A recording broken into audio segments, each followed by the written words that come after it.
Huachiqueciaba, la tarde caía. Biluza tirichin daniyanilu. Tirichin ashinya izajichi bitu biluluna. Huachiqueciaba. Gulnanina tilunesa binadiaga tishichi chupagiliboko na yeche. Bindates pieque diagalu. Lagakanaya nasechichi, sigu istipaka, sigu jonyenaka, siyabaneka nagichilayu. Huachiqueciyasi, gunachinjepia, tirilla kayabayati kalagalu. De tu garganta un grito quebrado, un grito rojo todo entero rodó sobre la cama. Caía la tarde, lo supe por los dos zapatos animosos que pasaron resonando en la calle. Vertí mi aliento sobre tus hombros mientras mis vigorosas manos tercas iban debilitándose, soltando tu cuerpo hasta ser uno conmigo en el suelo. La tarde iba sumiéndose.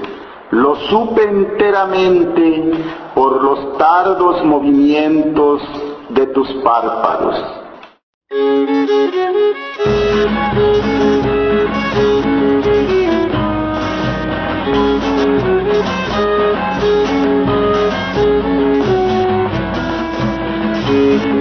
Radio Nómada Iguana Azul, oralidad y literatura en lenguas originarias.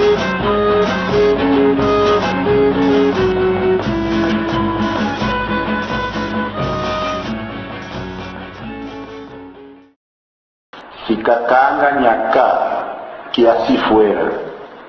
Riakibiani pilari nakichiludo. Rienereda na yeche.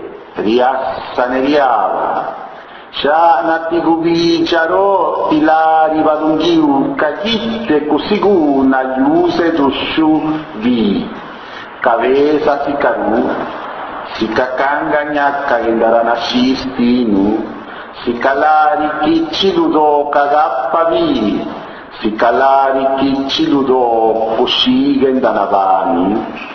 Resplandece un lienzo blanco en el tendedero, va y viene alegremente, sube y baja. Bajo el sol inclemente el gallardo lienzo ríe, burla al animal que embiste a muerte, alardea su gracia. Que así fuera el amor nuestro, como el lienzo blanco que el viento agita en el tendedero, como el lienzo blanco que irradia vida.